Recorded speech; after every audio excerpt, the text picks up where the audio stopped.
Okay, guys. I am on live video now. Hopefully everybody can see me and hear me well. We're going to go ahead and get started. And as I see people pop in, I will try to admit them. You'll have to excuse me. I'm a little unfamiliar with this platform. This is the very first time I've used it, but it looks fairly user-friendly. And my good friend Wayne is waiting in the background should we have any technical issues. If you guys want to hit your video feeds, feel free. You know, if I can see you guys in the background, that's cool. If you need to ask a question as we're going along in the program, don't hesitate to ask right away. Okay, so before we get started, let's just go ahead and test the audio on this. Can everybody hear me okay? If you can, just give me a quick yes. I can. You can hear me? That's a yes from me. Okay, good. Anybody else? Everybody else can hear me okay? That's a yes from me. All right, good. Josh, fantastic.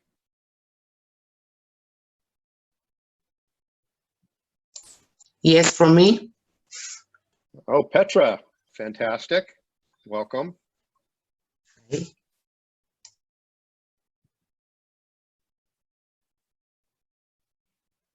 Okay, well, I'm going to assume everybody else can hear me okay. Yeah, Jeff, I know a few of the participants that are on don't have mics, so they may not be able to answer. What did you say? A few of the participants that are logged in that I know don't have microphones, so they may not be able to answer. Gotcha, okay. I set up the chat here too, so the chat is open for anybody who wants to text a question, feel free. If you want to use your microphone to ask a question, just you know, go ahead and feel free at any time. Hopefully we don't have too many going at any one given moment. So let's go ahead and get started. I'm going to introduce myself.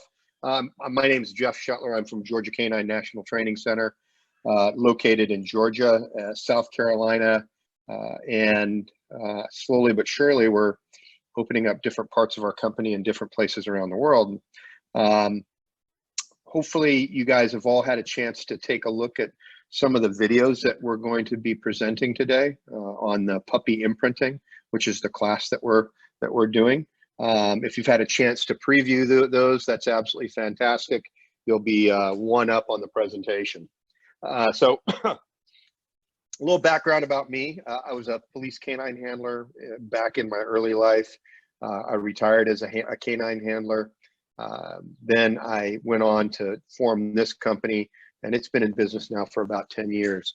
My background primarily is nothing more than trailing and tracking dogs, detection dogs, human remains, and narcotics and explosives. That's about the extent of it.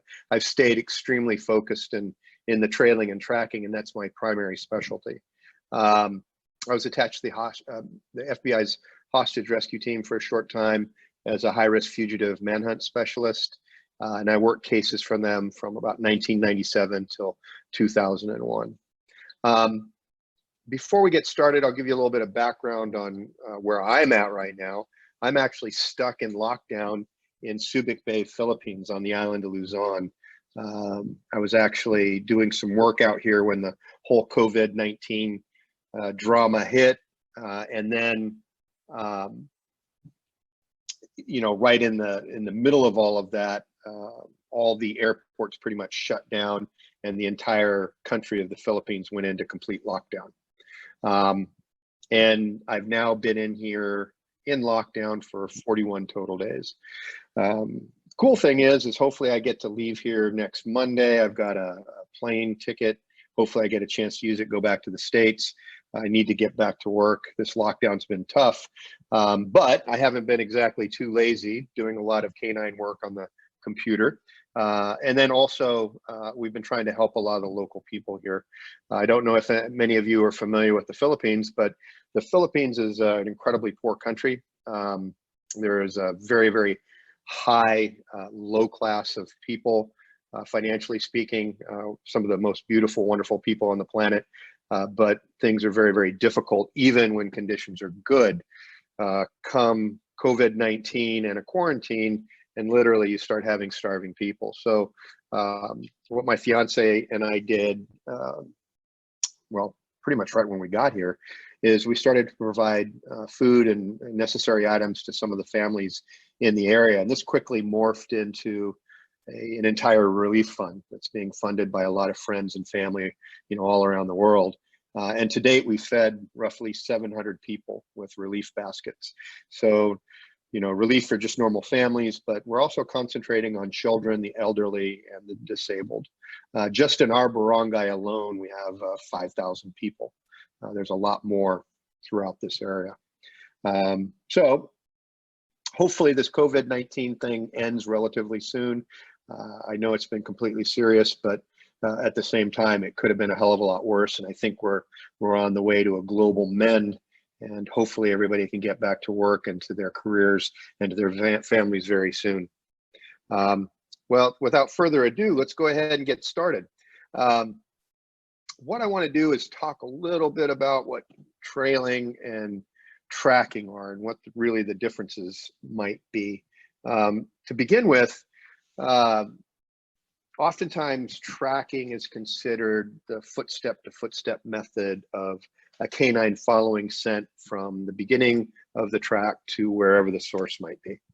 And with tracking, generally speaking, the aficionados of tracking have a tendency to want to make sure that the dog stays literally right where that person walked.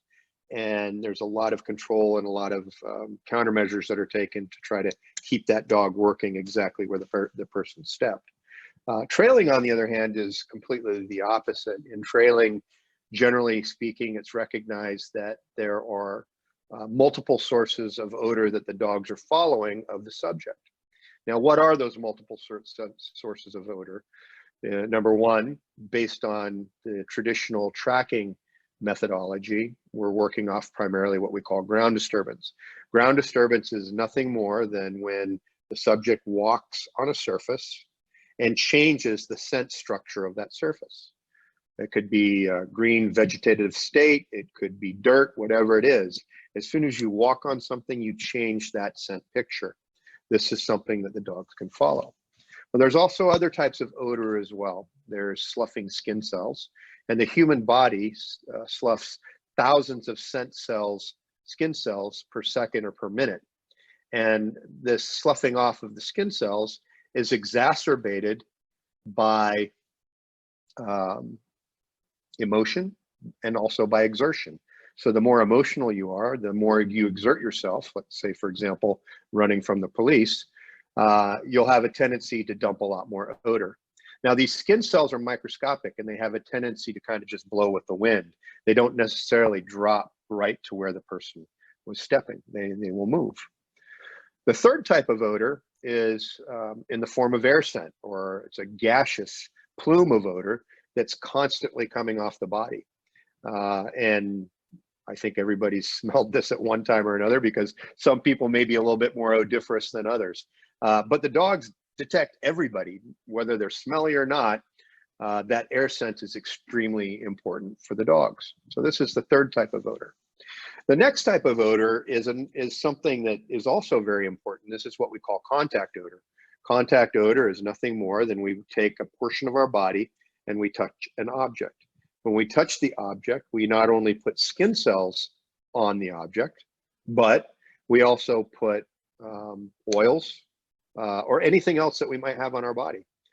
For example, if I take my hand and put it in my pocket, and inside my pocket, I've put many different items such as coins or cash that have come from different places, my pocket is a proverbial source of a bunch of different odors, perhaps from other people. And so my hand is now contaminated with other types of odor as well, aside from my own.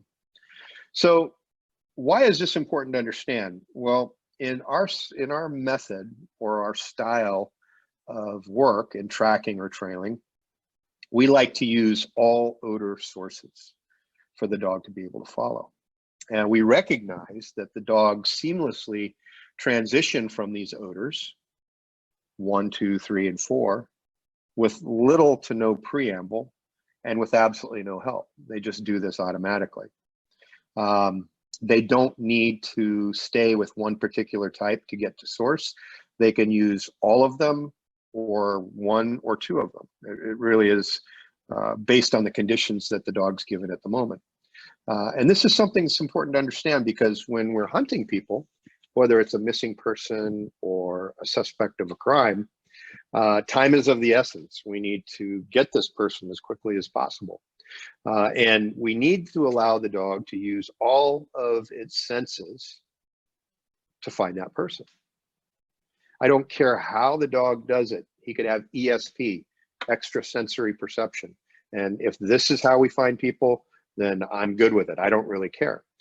The most important thing is making the find. It's not the style, it's not the method. Okay, so with our system, the GAK9 philosophy, it is a system of no systems. It's a style of no style. It's an art of no art. And what I mean by that is, what we want to do is take pieces of everything to allow the dog to hunt people in the way it wants to hunt. Okay, we don't insist that the dog works in any particular fashion.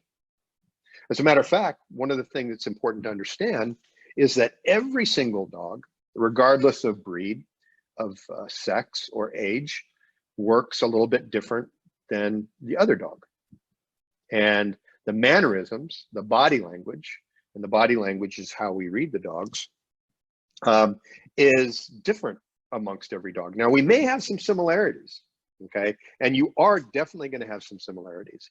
But one of the things that's incredibly important to understand is that there's individual characteristics and traits with every single dog, and you have to learn those individual traits in order to work your dog properly. If you want the maximum amount of success, don't look for something that's an average behavior. Look for specific behaviors in the individual dog. So with our GAK9 style, one of the things that we're always trying to do is look at it from the dog that we're working with's perspective. We don't take a style or a method and force this to the dog. That's like taking a square peg and trying to force it into a round hole. With our style, what we're doing is we're looking at, what does the dog need to work? What are the motivators that makes it work? What are the drives that the dog are using to work? And then we apply a system where we're using self-discovery, productive sources, and tiered training to get the most out of the dog. And I'm going to talk about those 3 things a little bit more as we're going over the video.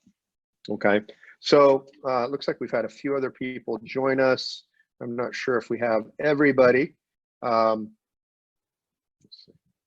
I'm going to go over the chat real quick, just make sure I'm not missing anything.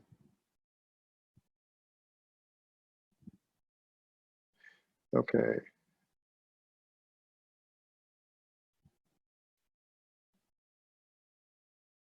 Mandy, are you having any? Mandy, are you back up? Looks like you are. Okay, looks like you are. Yep, excellent. Okay, so if we don't have anything pressing that I have to attend to, then what I'll do is I'm going to get right into the video, to the meat of the subject. And I'm going to go ahead and share my screen.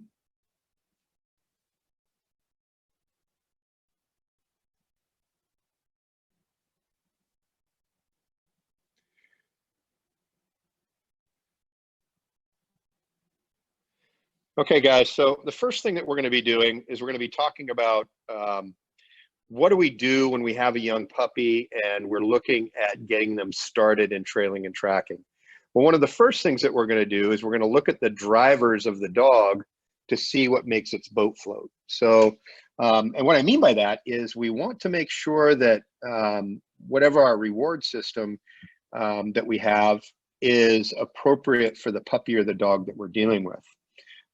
Understanding that not every dog and every puppy will like the same thing. And so generally speaking, the first thing I like to do is to test what the puppy likes the most. So I'm going to bring out some toys. I'll bring out a ball, I'll bring out a tug, I'll bring out a Kong. I'll also bring out different types of food. I'll bring some typical puppy snacks, maybe some kibble, but a couple of my favorites, and this is what I call doggy crack, is sardines and tuna fish. Sardines and tuna fish are two of probably the most motivating types of food sources I've ever used for dogs, to include adult dogs. I've just had them go absolutely nuts for both. I've given classes before where we've talked about, the different types of motivators, and I've had students insist that their dogs will only take a toy like a Kong or a ball, and that they absolutely hate food. And as soon as we bring out the cracked tuna fish, everything changes, and the crack is the major dynamic product that the dogs want first and foremost. So I highly recommend that if this is something that you're going to get into, that you break out the doggy crack, and that's the sardines or the tuna fish. Really good stuff. So let's go ahead and get into this first video. I'm going to show you a little bit about how we're testing young Raz.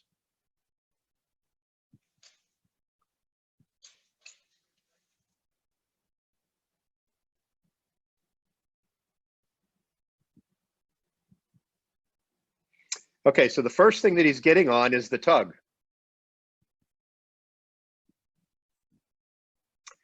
He's got good interest. He's got good retention.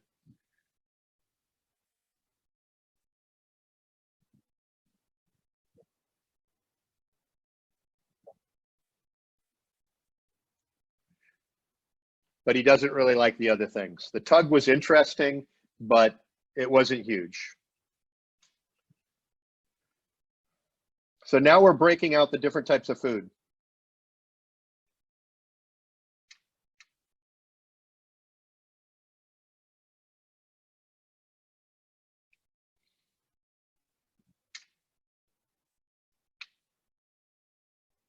All right, so one of the first things that we're going to do is, once we've decided what the puppy likes the most, and in this case, it was definitely the tuna fish and the food, we're going to start with what we call fire trails, okay?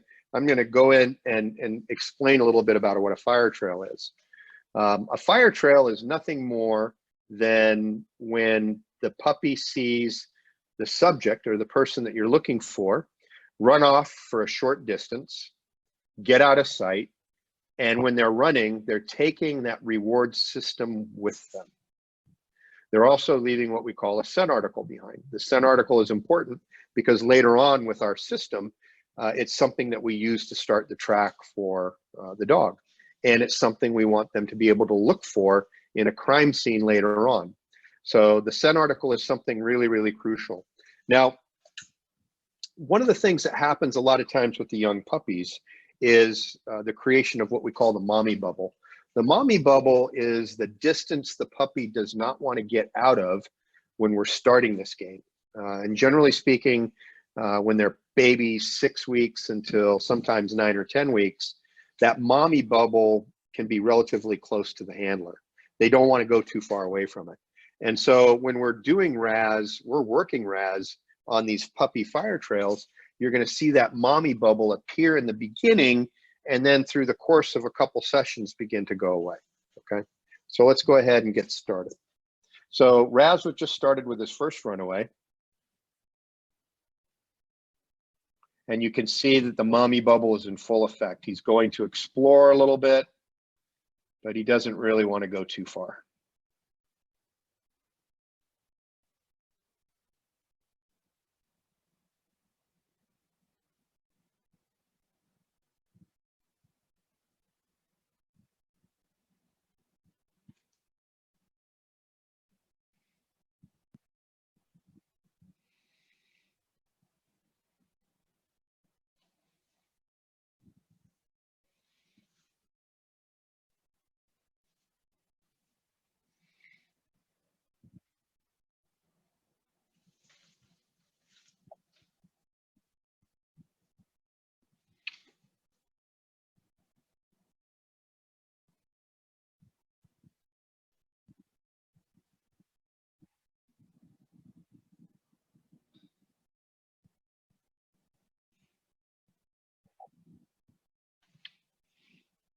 Okay, guys, so this was one of the first trails that we did with Raz. You didn't get to see how we set it up or exactly how it was run.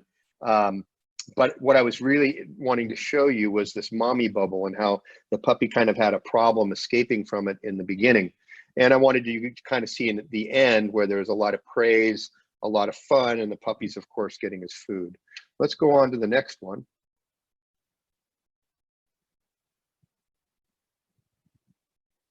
A little shameless marketing.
Okay, so the puppy actually just winded the subject, and you can tell by its behavior, it just kicked in. And this was an air scent.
Okay, guys, let's talk a little bit about it. Okay, so in the beginning, you know, the first trail that we had on day one, the puppy did not really want to leave the handler at all. That mommy bubble was about 10 meters, 5 to 10 meters. And, you know, once the puppy got past that, he came back. The first trail on the second day was a little bit more of a distance, so about 15 or 20 meters, but then the puppy came back again. By the time we got to the third and the fourth trail, the distance really was quite a bit longer, and the puppy really wasn't paying attention to where the handler or the owner was at, and just stayed hunting the entire time and engaged. Now, one of the things that's incredibly important to understand is that it doesn't matter how the puppy works, okay? We're not demanding anything. I don't care if they're following ground scent. I don't care if they're just running around in circles. I don't care if they're using air scent. It doesn't matter. The only thing that matters is that they run around, they make mistakes, and that when they find the person, they learn something from it, okay? And generally speaking, they learn best through making the mistakes. What we want to do is we want to put them in an environment that they can learn in. And so one of the most crucial things to do is start your trails in a place that's relatively clean when it comes to human and dog type distractions. So we want to go to a place where there's not other people, not other dogs. I don't care about other types of animals and wildlife so much, but that human odor and that dog odor, we need to completely stay away from. I like to have what we call good productive source. And what productive source is places that hold a lot of odor. Now I'm going to go back to this video. And I'm going to show you a couple things that are important to understand.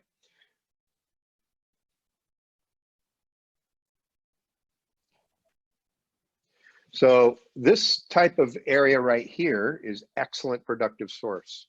Now the reason it is excellent is multiple reasons. Number one, it's relatively green. Green vegetation has a tendency to be much more pungent and odoriferous when the dogs are working. And so that ground disturbance really plays into effect here. It's something that the dogs love to use. So green grass is good. Taller green grass and taller bushes are even better, because with that taller green grass and those taller bushes, we get contact odor with the subject. So as the person is running in and amongst these weeds and grasses, their legs are coming in contact with them and adding odor, depositing odor on these things. And that also is very good for the dog. Lastly, because we have taller vegetation, the scent picture or the skin cells that are coming off the body and the gases, the air scent coming off the body, have a tendency to be more confined in a narrow location, thereby giving the dog a better chance to follow odor. So in the beginning, we need to stay in very good productive source, taller material, something that the puppy, of course, can work in. It can't be too tall, something that holds odor really well. This is super important. Okay, so we're on day 2. Let's go ahead and go over to day 3. Actually, we're going to go bump up right to day 5. Little shameless marketing.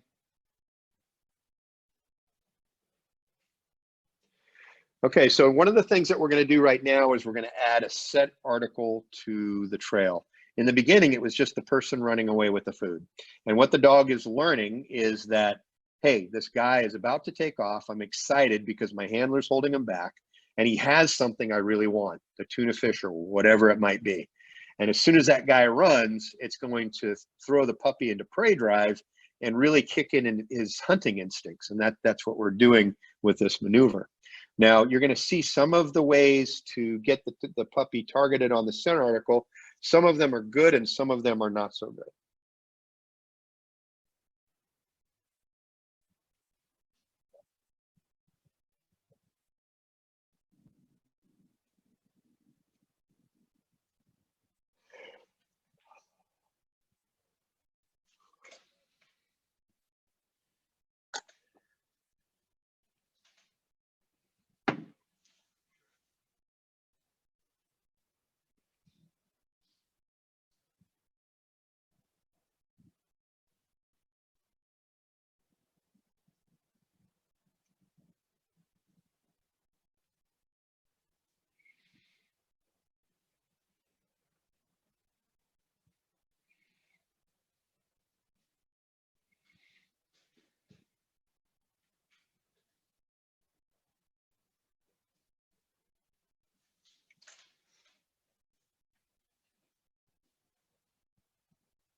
Okay, so I want to clarify a little bit about this. And one of the reasons why this video is super important is I wanted to show the wrong way to present that scent article. This is the wrong way. We don't want to put the scent article into the face of the puppy so he knows exactly what it is. And we definitely don't want to agitate a Malinois or German Shepherd, a Dutch Shepherd with something like this, because he's going to be so interested in the article, he's just going to want to chew and play with it. And you're going to see how that becomes a little problematic a little bit later. So what we want to do is we want to tease the puppy with the food reward, step away from the puppy, maybe about 10 feet, show them the scent article from a distance, and then casually drop it so they see where it lands. And then the trail layer takes off. The other thing I want to talk about is the puppy. It's really important that the puppy can't see where the trail layer ran to. We need something that can block his vision, a tree, bushes, it really doesn't matter. He only sees the trail layer as the trail layer is showing him the food and then the scent article from a distance.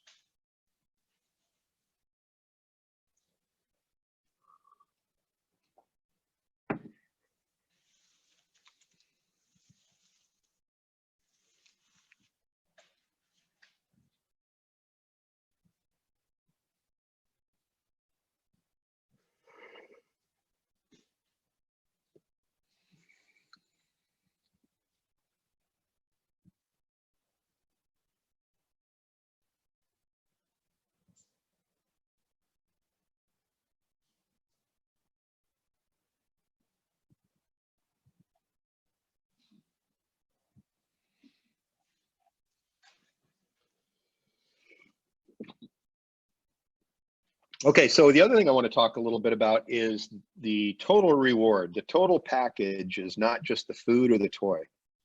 It's also your praise and your enjoyment. You actually have to really love what you're doing with that puppy, and it has to, be expressed well. So at the end of the track, when the puppy finds source and is being rewarded, it's really important that you have a lot of fun with the puppy. Play with them. Give them the food, get in there, get your girly voice on, be happy. The happier you are, the happier the dog will be. And if the dog is very happy, he's going to do this job a lot better. Joy is absolutely crucial. It's not the system, it's not the reward. It's the fun that the puppy has doing the job that really makes them do it well. You have to remember that. So if you're having fun and you express yourself well with your puppy, the puppy's always going to work better. Remember that, don't forget it. Okay, so we're going on to the next track here. And again, the trail layer does it wrong. We're gonna have to correct a little bit later, but what he's doing is he's presenting the scent article, teasing the dog with it, and then showing it and then running away. The only thing that we're doing is teaching the dog to play with this article, and that's not what we want him to do.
Okay, a little bit more shameless marketing.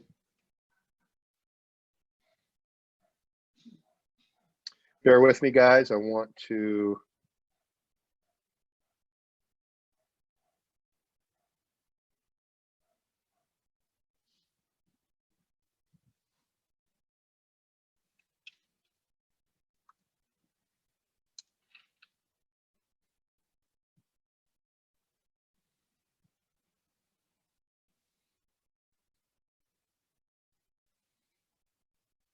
Okay, guys. So we actually had, some pretty good progress in a relatively short period of time, going from day 1 to day 5. We went from a puppy that's only going a few meters away and really having some trouble to a puppy that's super, super motivated and just absolutely nailing the tracks. So let's go ahead and go to next one, day 9.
Okay, so one of the things I want to clarify just a little bit is that one day where the trail layer was taking the article and flashing it in front of the puppy's face, the scent article.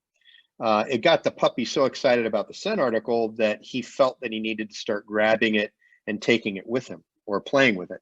It kind of created a monster, and it's one of the reasons why you do not want to take the article and put it in front of the puppy's face. Okay, what you want to do is put the food in front of their face, step away, and show the article from a distance, and then drop it. If that happens, it's not as important as that food was. He's not going to be agitated by it. He's not going to be so inclined to want to grab it and run. The other thing that we have to think about is if he does pick it up and he does take it with him, don't respond to it. Okay, don't chase him, don't yell at him, and by all means, do not try to take it out of his mouth. If you grab it from him, he's going to forget about the trail, he's going to forget about his subject, and he's only going to want to play tug of war. And then you've really created a monster. If he wants to take it, let him take it. If he doesn't drop it and he doesn't go to work and he just sits here and farts around with the article, then we'll stop and do it again. Let's do it with an article he doesn't want to pick up, like a brick. He won't pick up the brick. He might do this, but he won't pick up a brick. Okay, super important. Let's continue on with the video.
Okay, guys, I want to talk a little bit about this next transition moment and the reasons why we're doing it.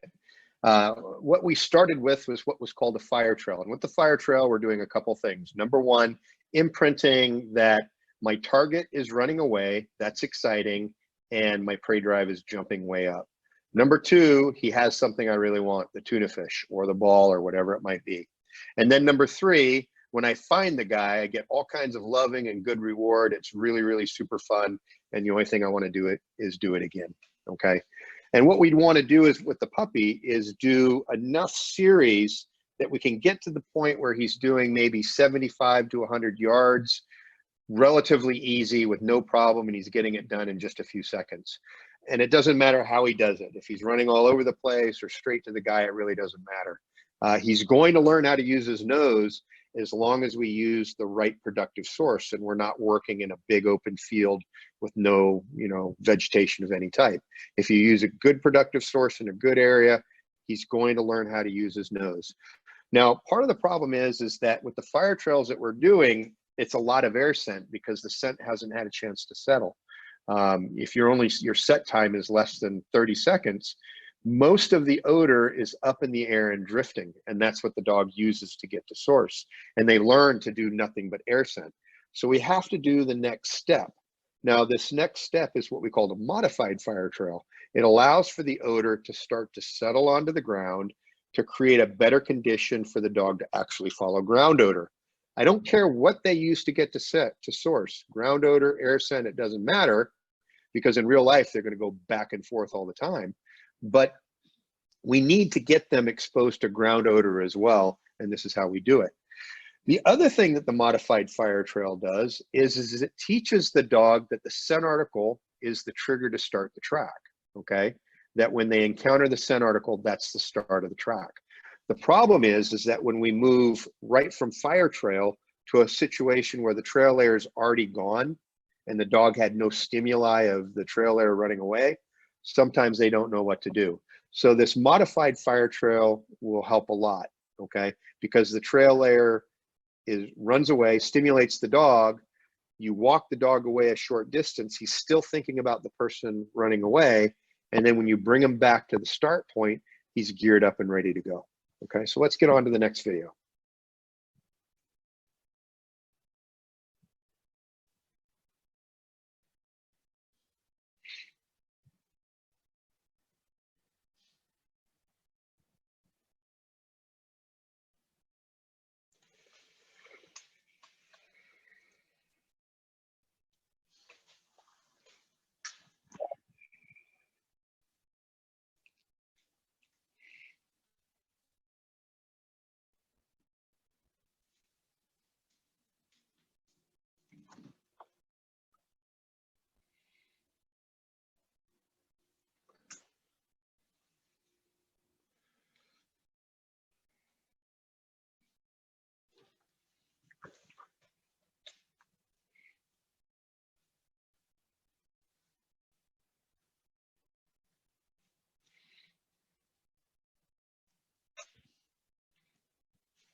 Our set time has now increased a couple minutes. So I'm fast forwarding a little bit so you don't have to sit there and wait for the whole thing.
Okay, guys.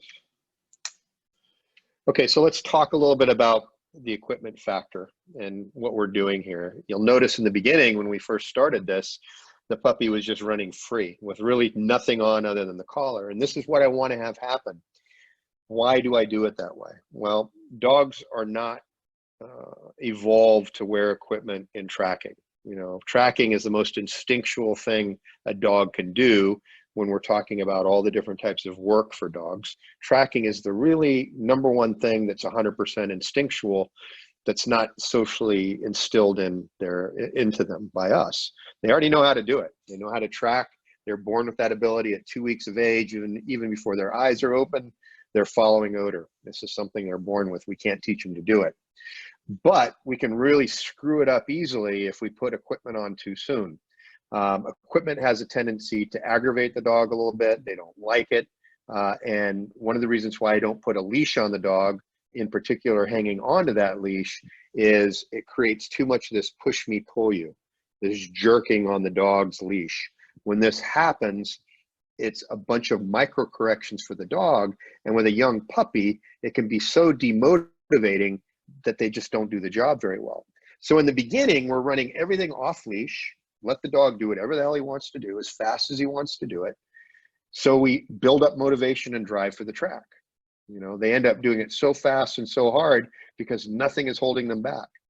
We are the biggest problem, the biggest impediment to the dog in the act of tracking and trailing. We create the problem with the leash and the equipment. So in the beginning, there is no leash and there is no equipment. I don't want to put on anything on the puppy until we've imprinted them for, I don't know, at least 10 or 12 sessions. And the first thing that I put on them is just going to be the harness. Wearing the harness alone, just so they get used to wearing it during the trail. They get used to the feel of something on them. The next thing I add is a short leash, maybe 2 meters, without a loop on the end, without the handle, just a straight piece of lead or leather. I don't want it caught on anything. So they get used to some weight dragging behind them.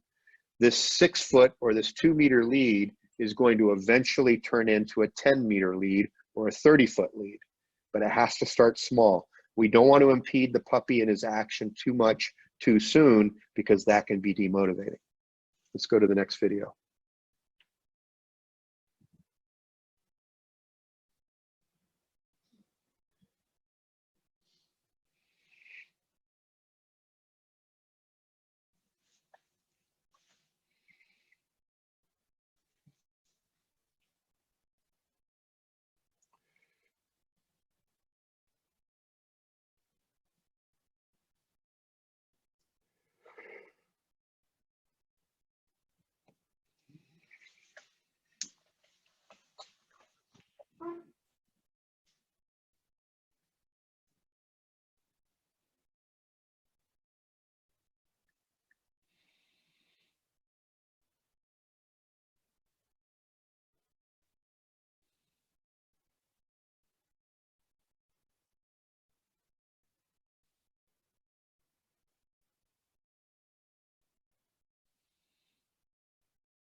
Now, one of the things I want you guys to keep in mind is think about how many sessions that we've had with this puppy.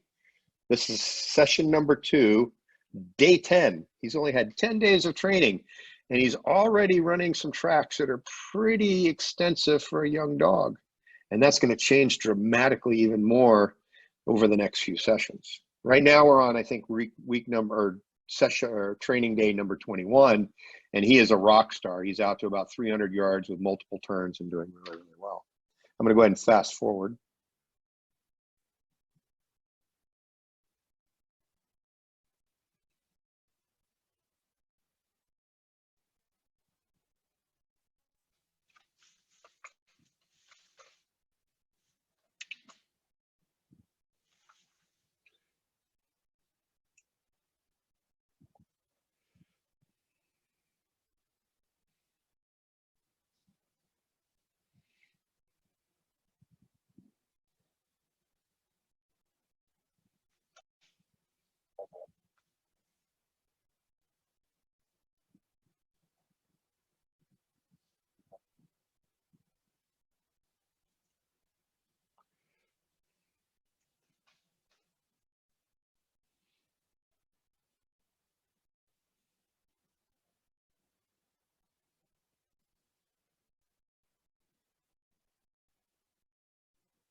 Okay, let's talk a little bit about this. So you know, the big issue, that one single training day where the trail layer teased the dog with the scent article right in front of his nose, created a little bit of a monster, in that most of the trails after that, the puppy just wanted to play with the article.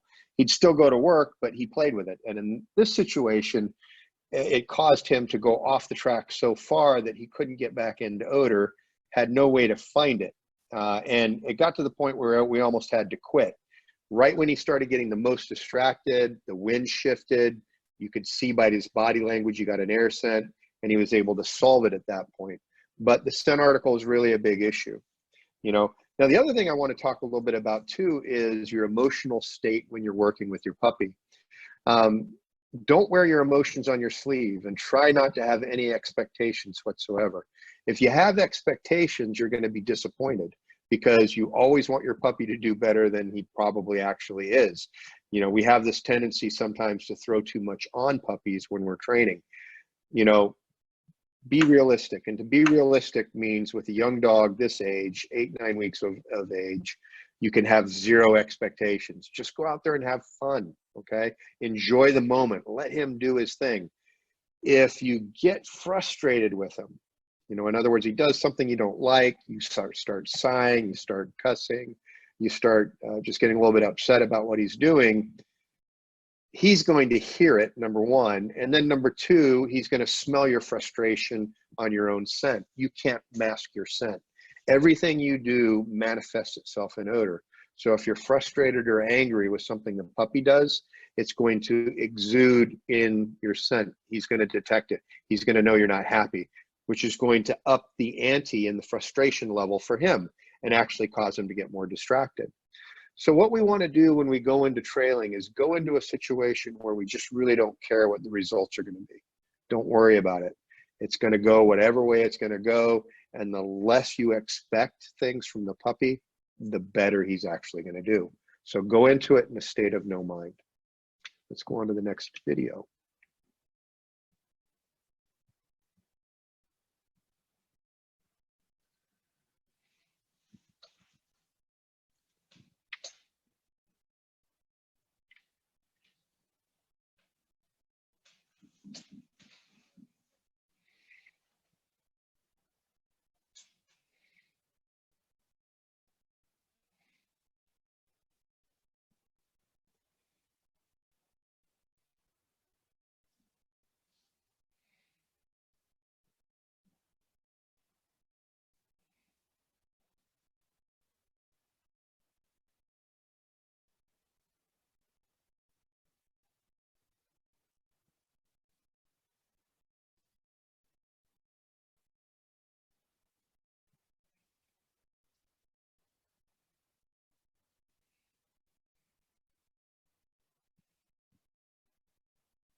Okay, guys.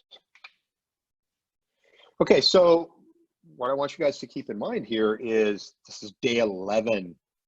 Think about day 1 and how far that puppy went, you know, less than 20 or 30 feet. And now he's going 200, 300, 400 yards. This is 10 days, 11 days worth of work, and look what you're getting. Now, we're on day 21 with Raz, and his progress is absolutely amazing. Our set time is now up to 10 and 15 minutes, and we're about to the point where we're going to start picking up the leash and holding it when we're behind him. Right now, at this stage of the game at day 11, we're using a 6-foot, 2-meter leash, so there's just a little bit of weight bouncing behind him. But then we're going to bump up to a 10-meter and a 15-meter, and then eventually up to, 10 or 15 foot, and then eventually all the way up to a 30 foot. I'm not going to go over the rest of the videos here. They're on this playlist. I encourage you guys to take a look at them, mainly because we're going to start running out of time here really quick, and I have to actually start entertaining some of your questions. So without further ado, let's go right to that.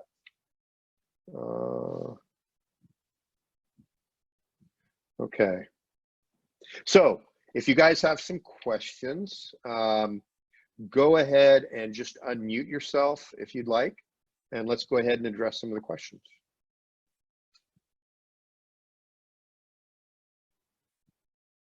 You can also text if you prefer to do that. I have the chat board up here on the right.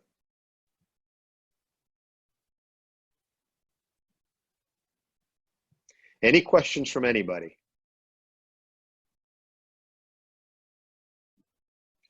Is anybody still there, or did I bore everybody to tears? Hello. Yeah, Johnny, go ahead. Hey, how's it going? Good, good. Thanks for being here. Yeah, I started doing the tracking the same way that you taught at when you were last down under, and I'm working with a adolescent 15-month-old dog that has no training before, but he's got really high drive, and that tuner crack stuff works an absolute treat. One of the things that I found was that with that center article dropping, if I gave a command and I paired it with a command from the very beginning that the dog didn't necessarily know, that as soon as I came across any article or an area where my trailer or trail layer was last at, that they would automatically, after 4 sessions or so, start tracking straight away. Is that possible to do that with the puppy to stop it from having that issue of playing with that scent article? Is that it's the mind? It could, but really what triggered the play was that one single day where he was agitated by the trail layer with it. And it's really common to happen. And then some puppies want to do it anyway. You know, I think the command definitely is something we want to introduce early on with their work, you know, because ultimately speaking, what we need the puppy to do or the dog to do on a real search is to find our track. And on a real case, we want them to find a start point. And this could be contact odor, let's say, for example, a door handle, a window seal, a cigarette butt that's on the ground, you know, something like that. And so the command is super, super crucial. It might help get the puppy off playing with the article, and it might not. You know, it just really depends on the individual puppy, really. Cool, thanks for that. And before anybody else, just wanted to ask, I did see one of your videos, and I'll have a look at it there, is about the dog eliminating. Which is one problem that I'm having at the moment, is my dog will stop and I will see that he will take a leak where other dogs have taken a leak, but it doesn't necessarily distract him from the track. It just slows him down. I haven't been correcting it, but I have an urge to. Yeah. You got to kind of walk a fine line with it in the beginning, but if it looks like it's marking, in other words, he has to go off the track to check where another dog peed. With the older dogs, you got to start correcting on that. And you can see the change of behavior. So in other words, they're tracking along, they're doing really good. You've got body language that you can articulate that says he's on the track, and then suddenly it changes and he comes off the track and goes a new direction. As soon as you start seeing behavior that he's on that other odor of that dog, give him a good verbal correction. No, leave it, get to work. And the reason why this is important is that the marking can become chronic with the dogs. It gets to the point where they track as much as they get distracted. And sometimes the distraction can get so bad that they'll literally leave the subject, who could be very close by, to go chuck dog pee, and we don't want that to happen. So you set up a situation where you actually teach the dog to avoid these distractions by command. Just like you're talking about your command to start the track, we also use a command to stay off the distractions. And I have a whole separate training regimen just to stop the distractions. There's a chapter in my book, Canine Trailing the Straightest Path, that shows you diagrams and gives you a description on how to do that. But we also do some online webinars for distraction training only. I actually just did one a couple days ago in the UK. So maybe this is something that we can do here. We'll go over some videos of the distractions, how they happen, and then how we can correct the dog effectively. Oh, awesome. Thanks for that. Appreciate it. Yeah, man, Johnny, thanks for coming. Any other questions? G'day, Jeff. Jason. Jackson, I met you I was in Australia too. I met you at Canberra. Just a quick question. Yeah. How long before you would move on to like different surfaces with a young dog? You know, I know you've got pretty lush sort of ground there. How long before you'd expose what sort of time frame with a pup? Sort of your harder surfaces, your bitumen, your concrete, stuff like that. Yeah, it just depends on the dog. Every dog's different. You know, I have some puppies that I can get on surface changes within, 3 or 4 weeks, older dogs even sooner.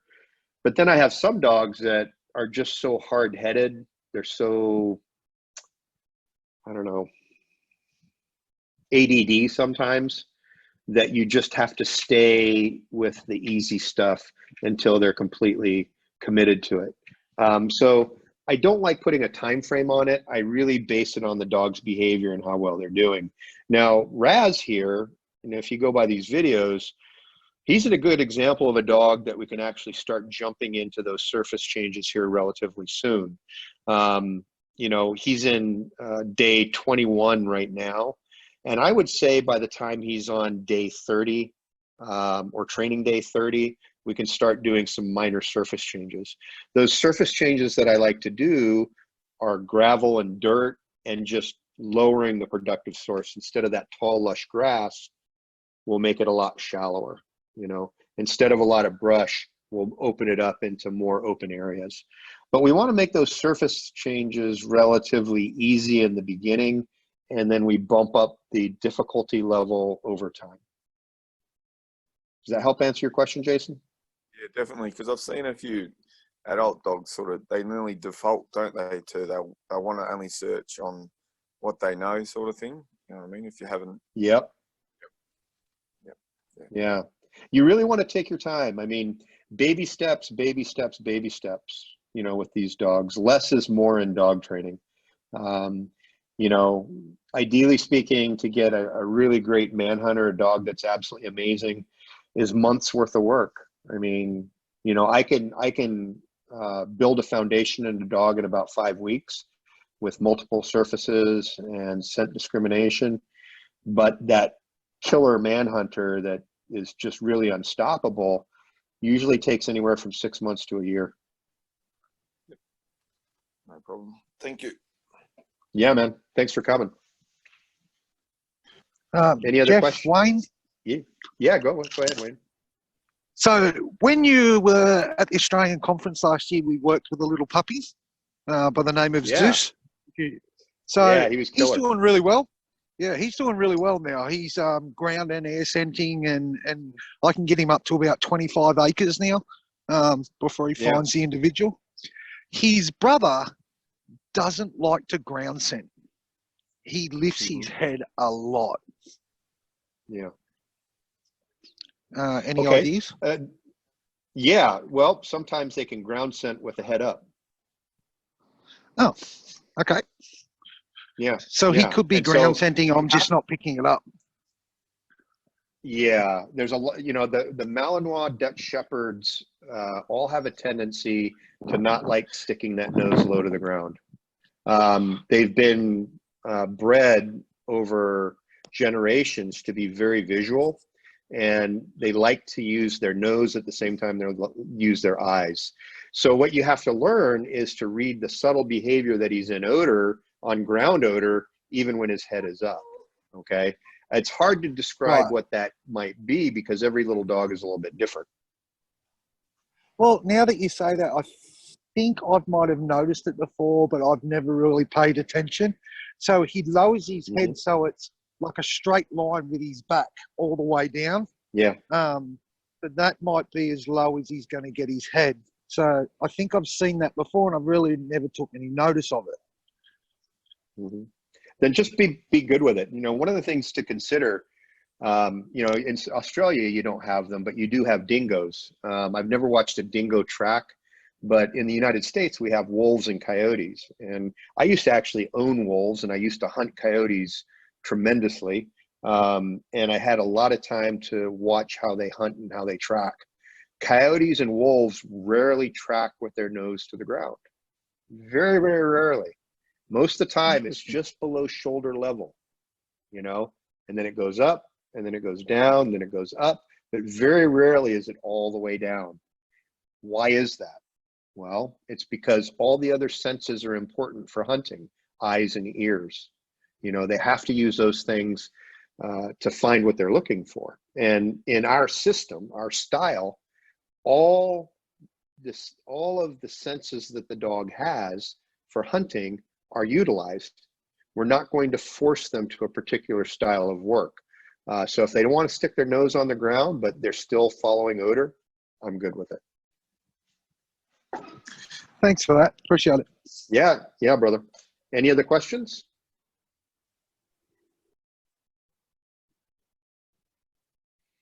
Any other questions? No. Going once? Going twice? Oh, wait, hold on. I got a question to everyone. I'm considering getting a Czech wolf dog for SAR training. Would that mix back to the wolf be a good advantage tracking wise? Could be. It really depends on how much wolf is in the dog. I actually owned a pure wolf and then a wolf hybrid back in the 80s.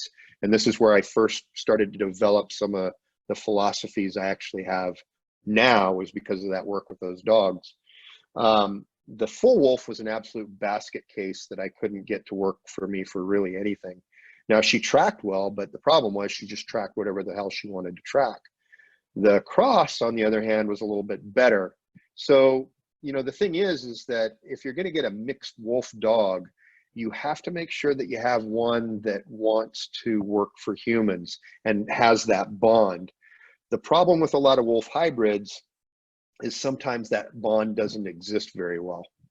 So I think before I bought one, I would go and test the puppies with some drive tests, you know, retention tests, willingness to please, how forgiving are they? You know, there's a whole series of tests that you could do before you made that purchase. That's actually a really good question, Johnny. Anybody else?